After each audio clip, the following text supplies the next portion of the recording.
Pajemski back on the floor. Let's keep an eye on him. That one, oh, look out. Wow, Butler.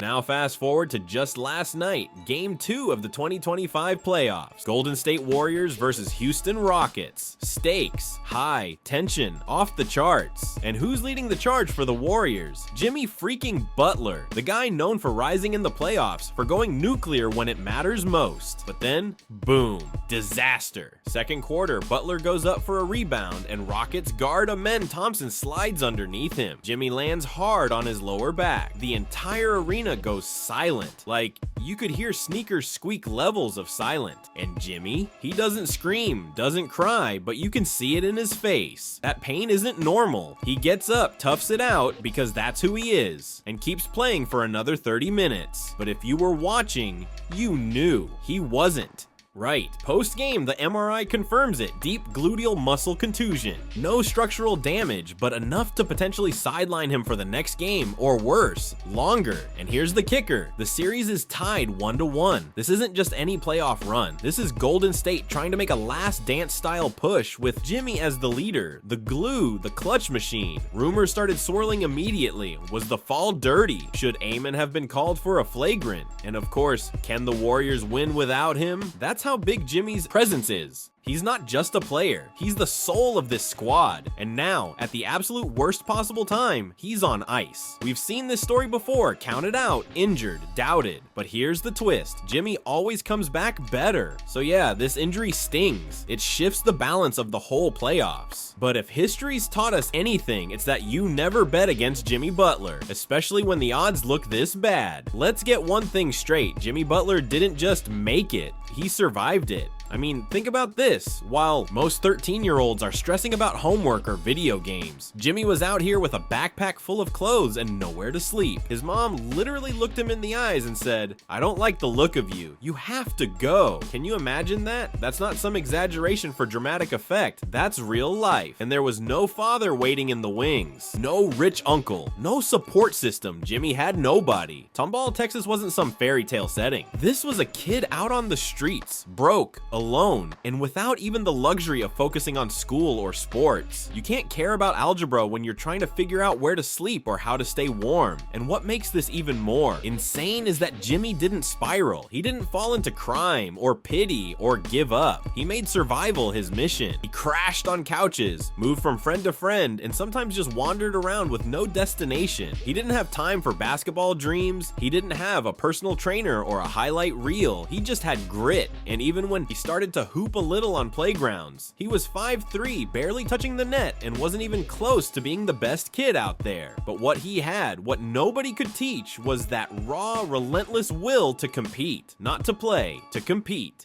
Every game was a war. Every loose ball, every pickup game, he treated it like it was Game 7 of the finals. Because to him, it was. He wasn't playing for scholarships or scouts. He was playing for respect, for a sliver of control in a life where everything had been ripped away. That's the Jimmy Butler origin story, and you better believe it set the tone for everything that came next. Alright, now let's talk about how insane Jimmy Butler's high school career really was. Because look, we all love a good underdog story, but Jimmy wasn't just under the radar. He was off the grid. No 5-star ranking, no mixtape, no scout reports drooling over his potential. Nothing. When he was a senior at Tomball High School, yeah, he was putting up solid numbers, 20 points, 9 rebounds a night. But you know where he ranked? Not in the country, not in the region. He was ranked the 73rd best player in the state of Texas, 73. That's like saying you're good, but you're forgettable. And while the top prospects were out there getting D1 offers and custom Nikes, Jimmy got crickets. No letters, no phone calls. He didn't play AAU, so nobody saw him. For the NCAA, he was invisible. And let's be honest, most kids in that spot, they quit, they settle, but not Jimmy. The one offer he did get, Tyler Jr. College. That's a 2-year JUCO program. For many, it's a basketball graveyard. But Jimmy, he saw a door.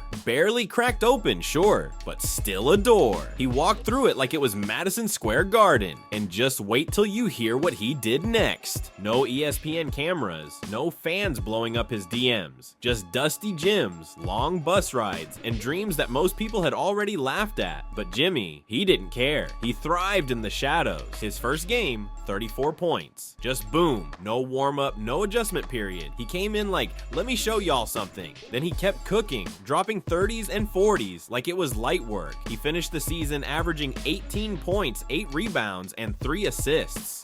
Now remember, this isn't D1. At JUCO, you don't get second chances. You either dominate or disappear. Jimmy dominated. And finally, coaches took notice. He had real offers from actual D1 schools. But here's the crazy part. He didn't pick Marquette because of basketball. He picked it for the academics. He still didn't fully believe he'd play pro. The guy faxed his letter of intent from a McDonald's. That's how humble his situation was. And when he got there, he barely played, missed his family, and got his confidence torn down every day by head coach Buzz Williams. But Butler being Butler, he took it all, stored it, used it, and soon enough, the switch flipped. Buzz Williams didn't pull any punches. The first time he saw Jimmy play, he looked him dead in the eyes and said, "You suck." Coach says that to a kid, but here's the thing, Buzz wasn't being a jerk. He saw potential. He saw something in Jimmy that Jimmy didn't even see in himself. And it lit a fire. Jimmy started grinding like a man possessed. No ego, no excuses, just pure obsession with getting better. He watched film obsessively, asked for extra workouts, studied every mistake. He was the first in the gym and the last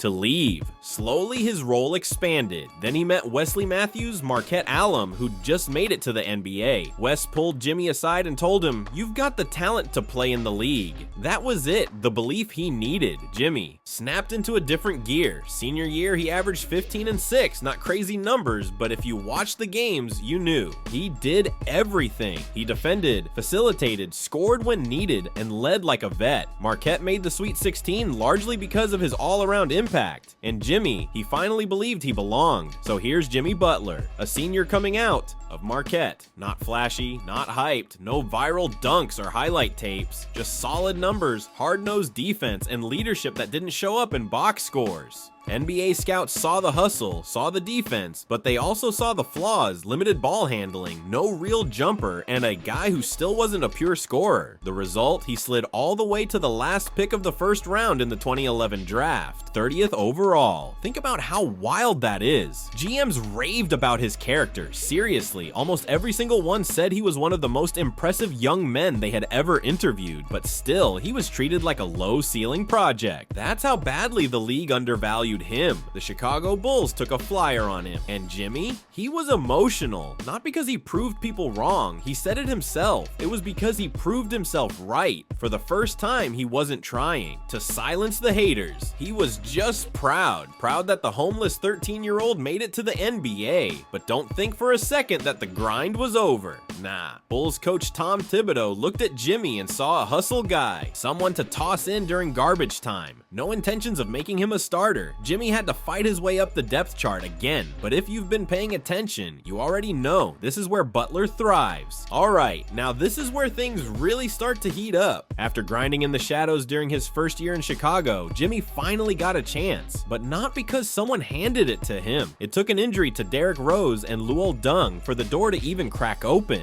but once it did, Jimmy kicked that thing off the hinges. Suddenly, he's guarding the best player on the other team, playing nearly 48 minutes a game, and locking dudes up like it's a federal prison. And yo, he's not just defending, he's doing it with style. Jumping, passing lanes, taking charges, clamping stars. People start whispering, wait, is Jimmy Butler the Bulls' best player? And in the playoffs, he was, especially in that 2013 series against the Heat and LeBron. Now let's be real, Jimmy wasn't putting up 30 a night yet. He wasn't creating shots like a superstar, but he did everything else so well, you couldn't take him off the floor. And that's the Butler trademark: maximum effort, minimum complaints. By his fourth year, the work started showing. He improved his handle, added a mid-range jumper, bulked up, became a legit 20-point scorer, while still being Chicago's best defender. Dude was leading the league in minutes played. And finally, he made his first All-Star team. But just as Jimmy rose, the Bulls were falling apart. Injuries, front office drama, and a locker room filled with young guys more worried about Instagram followers than playoff wins.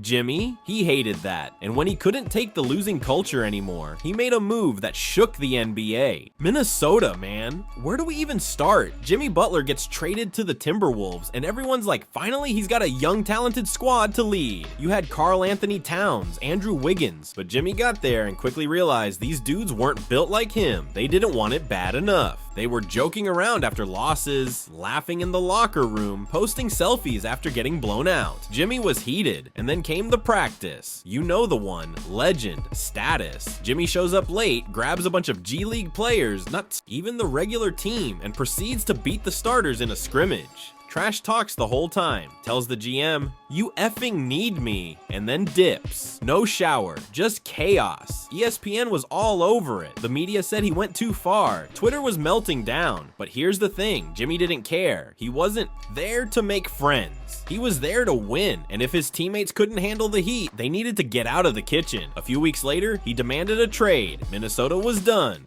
The drama was over, but the legend of Jimmy Practice Warrior Butler was cemented forever. After a short stop in Philly, where Jimmy again butted heads with teammates who didn't match his intensity, he landed in South Beach, and let me tell you, this was destiny. The Miami Heat built different.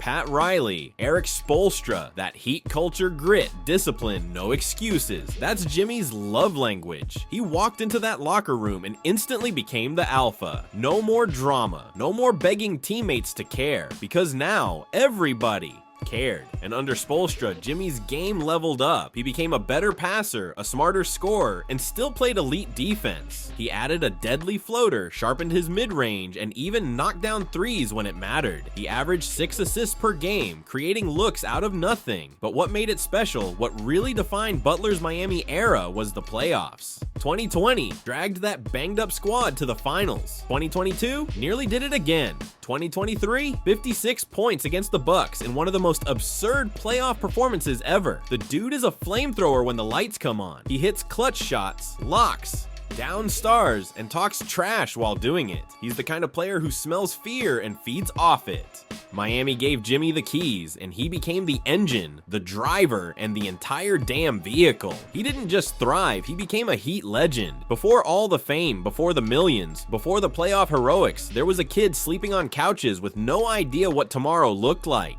And everything changed with one friendship, Jordan Leslie. Just a high school kid who challenged Jimmy to a three-point contest on a random day. Nothing special, right? But they hit it off. And when Jordan found out Jimmy had no place to stay, he told him to crash at his place. One night turned into a week, then a month, then forever. But it wasn't just Jordan, it was his mom, Michelle Lambert. At first, she didn't want another teenager in the house. She already had 7 kids, but over time, she saw who Jimmy really was. Respectful, grateful, tough, and she let him in, not as a project, not as a charity case, but as family. She didn't care about basketball, she just saw a kid who needed love.